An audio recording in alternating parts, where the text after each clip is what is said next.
John Calipari's put together a loaded roster for his first season at Arkansas, but which transfer should he have nabbed out of the portal that would have been the cherry on top?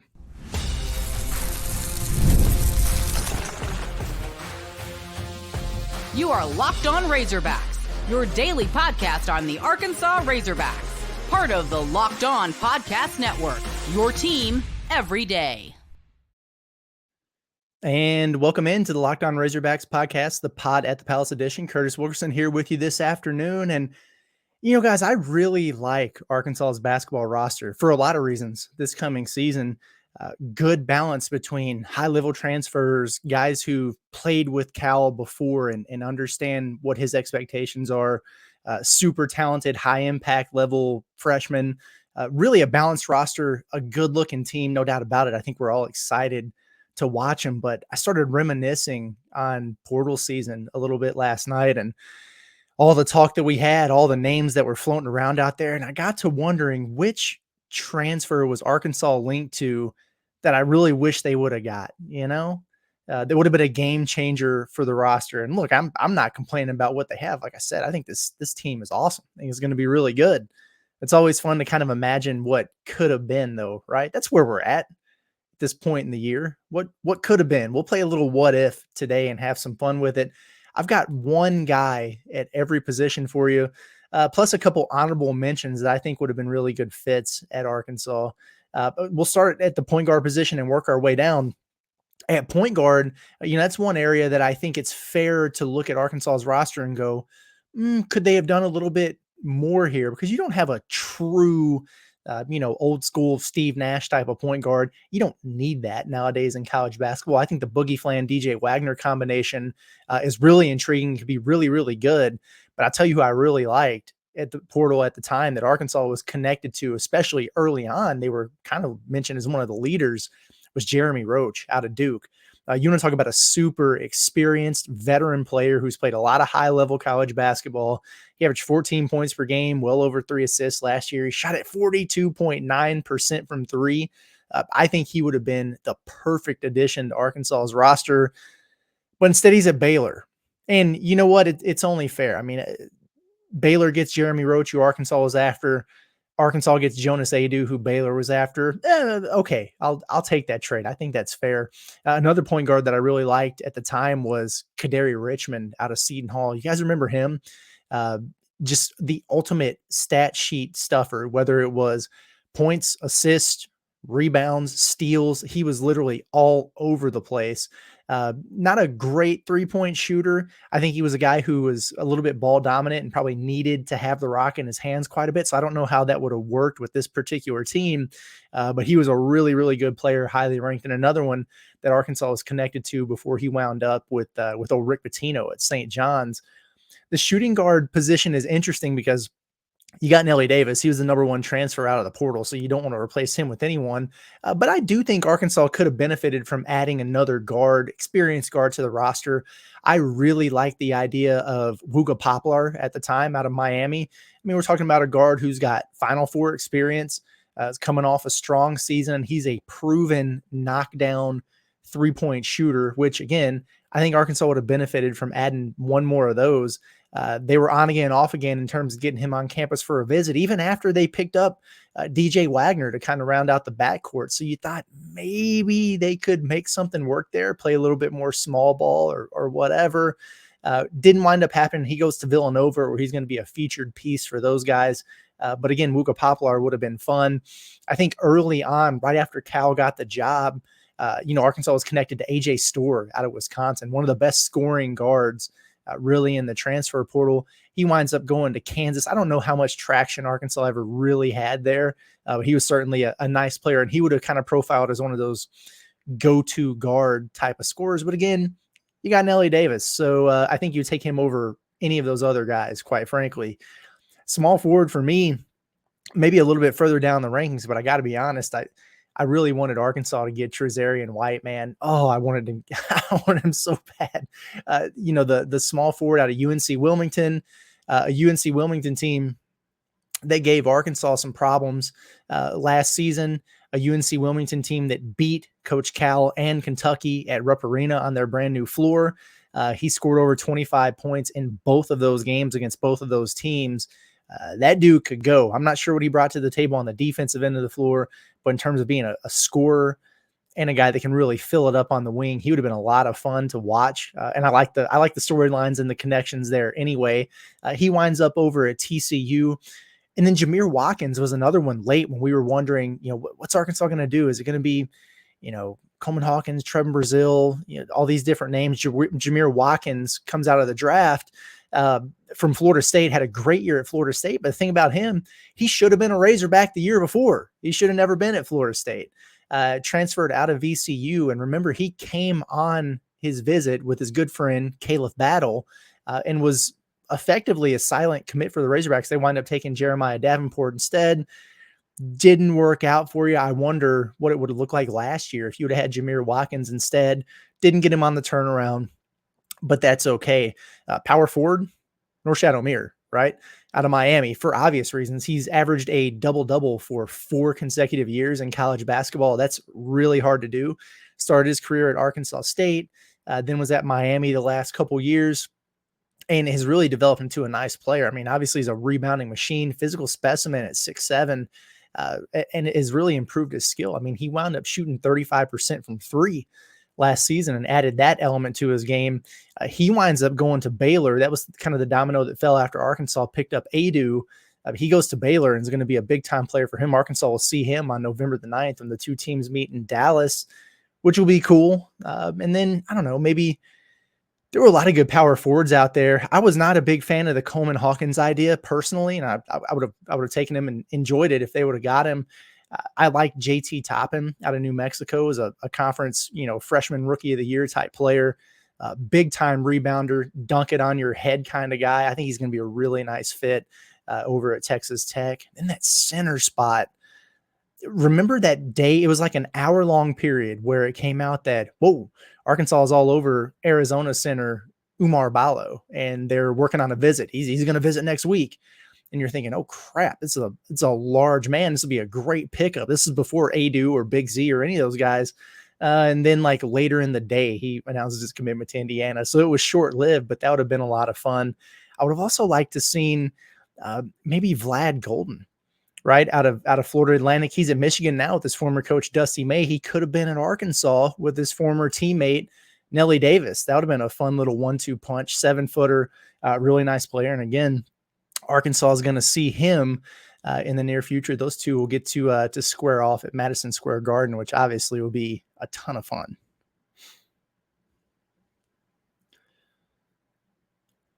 Big games, concerts, comedies, and more. We all love going to live events, folks. I know I certainly do. If I have an opportunity to grab a ticket, get into a show, get into a big game, I'm all over it. And quite frankly, my go-to over the last few years has become Gametime. It's an easy-to-use app with several cool features like curated deals to find the best prices on great seats, the Super Deal, which shows you the top percentile value deal for whatever event you're looking to attend, and it gives you the ability to view from your seats before you make a purchase, which is always nice. Kind of know what you're getting yourself into, right? Take the guesswork out of buying tickets with Gametime. All you have to do is download the Gametime app, create an account, and use the code LOCKEDONCollege for $20 off your first purchase. Not a bad deal. Terms apply, but create an account, redeem code LOCKEDONCollege, that's LOCKEDONCOLLEGE for $20 off. Download Gametime today. What time is it? It's Gametime.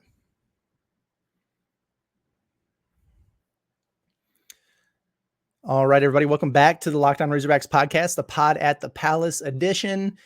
I guess the other thing to consider if we're kind of playing the what if game with this Razorback roster, we talked about transfers they were linked to in the portal.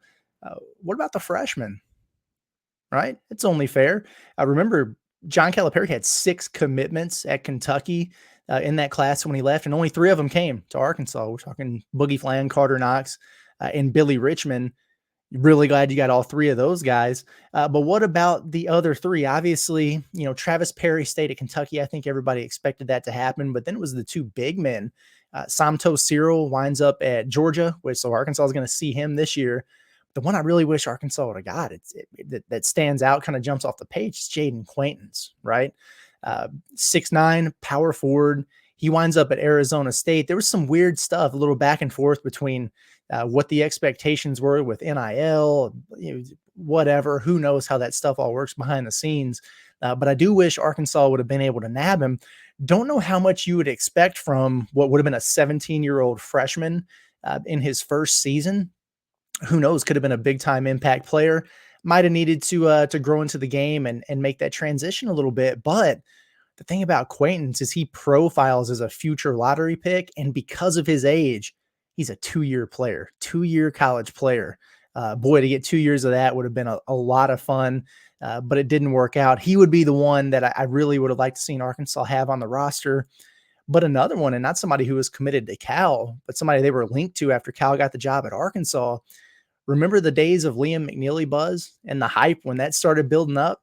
Liam McNeely, a 5-star wing, probably the best 3-point shooter in his class, and he'll probably arrive as a college basketball player as one of the best 3-point shooters in the country, can absolutely let it rip from beyond the arc. He was committed to Indiana, decommitted from Indiana. Well, the next thing you know, reports start coming out. John Calipari is down at Montverde in Florida. He's visiting with Liam McNeely. They're working and getting him in, on campus for an official. And I'm thinking, hey, man, go ahead and do this. Cal loves him some McDonald's All-Americans. Let's go ahead and get another one, right? And then he went and visited the back-to-back national champions and UConn, and it was a wrap. Can't blame a kid for wanting to go play for that, but that would have been a fun addition. Again, we talk about a Razorback team that, they've got shooting. Like, they're not allergic to having 3-point shooting like some of Eric Musselman's teams, but you'd like to see him have another knockdown, surefire threat out there. Liam McNeely would have absolutely profiled from that standpoint. So didn't work out. I'm going to look forward to watching his career, but man, he would have been fun to watch in a Razorback uniform.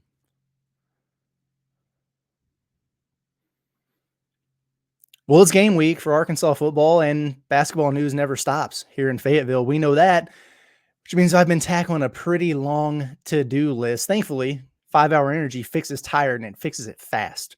Whether you have a long to-do list at work or a list of DIY projects at home, I have those. My wife hands them to me all the time.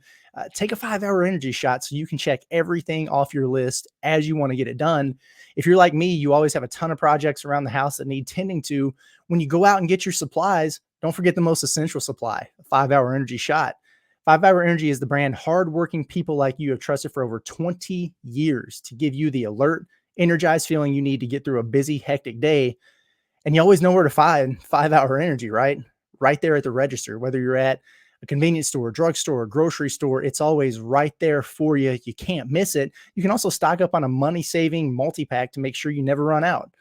Listeners, if you go to 5hourenergy.com, that's the number 5hourenergy.com, and get some today, you can use our promo code LOCKEDONCFB to receive 20% off your order. This offer is only valid until September 30th on one order and cannot be used with other promotions. The code's not good on subscription offers either. But go to 5hourenergy.com today and take advantage.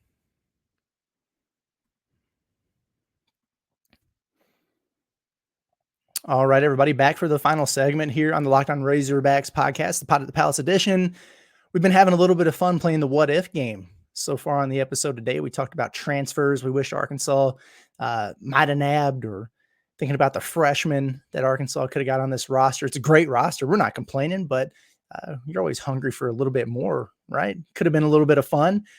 I guess the other thing to think about is, what about other Hogs not named Trevin Brazile, who could have come back? I love having Brazile back on the team. I really do. And I like all the guards and the wings that Arkansas has, but it does make you wonder about all of these guys who have transferred out, because we didn't really see a ton of that with Muss in terms of guys who really contributed transferring out. They'd have some turnover on the roster. You can quote unquote process guys, I guess you could say, from time to time. And that's okay. It's part of the game, but it's hard not to wonder if the grass will really be greener on the other side for some of these guys who have left. I looked at the season projections that are out at barttorvik.com, which is basically a free version of KenPom. I'd highly suggest checking it out. It's a really cool analytics site. But just looked at some of the expectations for all the guys who transferred out of Arkansas over the course of the offseason. I wanted to run them by you guys real quick and see what you think. It's things have really gone full circle with Devo Davis, right? So he's at Oklahoma State now, where he was originally committed to. It's going to be very strange, I'll say, to see Devo in a different uniform. And I get it. I think it's probably best for both parties. He looks like a guy who could have used a clean slate, fresh start. Good for him. Wish him all the success in the world. Going to be weird not seeing him in a Razorback uniform. But looking at his projections at Oklahoma State, they got him for 6.5 points, 3.5 rebounds, and 1.7 assists. Okay. I actually think he'll be a little bit better, a little bit more dynamic than that at Oklahoma State, but sounds like a solid role player is what Torvik kind of has him projected for there. We're going to see Tremont Mark twice next year against Texas, once in Bud Walton Arena, once over in Austin at the Moody Center. Yeah, he was a really nice player for Arkansas offensively. There were some of those games. Remember the Texas A&M game at home when he went absolutely nuts and really blitzed those guys? He had some games where he really put Arkansas on his back offensively. That mid-range jumper was tough to guard. He shot it the best he had in his career from three. Just a really talented player, and he was fun to watch. Good dude, too.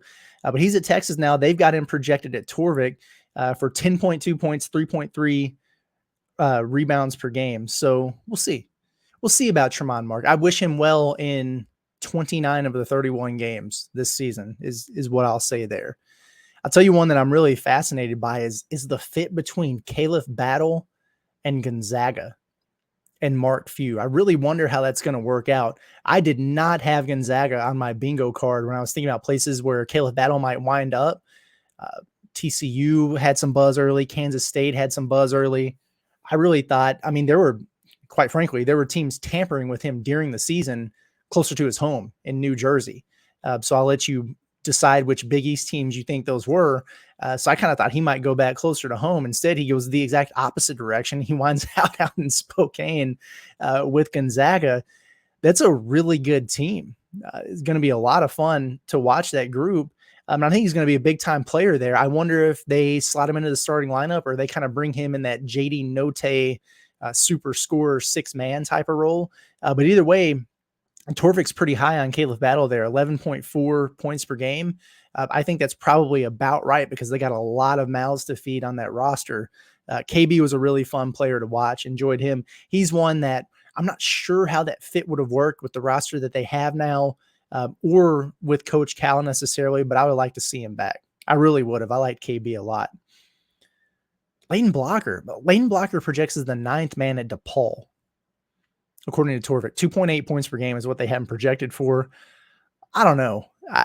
I think he's going to have a bigger impact than that at DePaul. And I know, they went out and they had a coaching change over there. They went and got Chris Holtman out of Ohio State. I think he's going to do a really good job there. They recruited well, and they have the type of talent that can actually compete in the Big East now because frankly, they just didn't have that for so long. I think Layden Blocker is going to be a big piece of the puzzle there. And we know he brings other things to the table, with his defense, his tenacity, his toughness, all those things that are contagious on the floor. 2.8 points per game, project him as a 9th man. I don't know about that. I think he's going to do a little bit better than that. And the same with Joseph Pinion, honestly, who transferred over to Arkansas State, joining another former Razorback in Darian Ford. I would go ahead and book Joseph Pinion, I think, for more than 3.9 points per game. And that's what Torvik's pegging him for. I think he's going to play with a lot of freedom there. I think defensively, his shortcomings on that end of the floor will not be as pronounced in the Sun Belt or whatever league they're in now, as opposed to what they were in the SEC. I think it's a good fit for him. I think he's going to be able to really let it fly from three. I wouldn't be surprised at all to see Joseph Pinion as a double-digit scorer for Arkansas State, but I definitely think he's going to do better than maybe they have him projected for, but he hasn't shown it yet. So I understand why what they're expecting is a little bit lower than maybe what reality is going to be. Okay. Well, this is kind of fun. Just taking a trip down memory lane, reminiscing, playing some what if games a little bit, but at the end of the day, love what Arkansas has put together. Really do like this roster a lot. I think it has good depth, good balance, and I think it profiles as what's going to be a top 15 team in the country. And I'm really, really excited. Even though kickoff for Arkansas football is right around the corner, I'm waiting for opening tip for this basketball team. Really, really looking forward to covering. Going to be a lot of fun. The John Calipari era is getting closer and closer by the day, but that's going to do it for today's episode of the Locked On Razorbacks podcast, the Pod at the Palace edition. Curtis Wilkerson, enjoyed it. Appreciate you guys for tuning in as always, and we'll be back with you real soon. Everybody have a good day.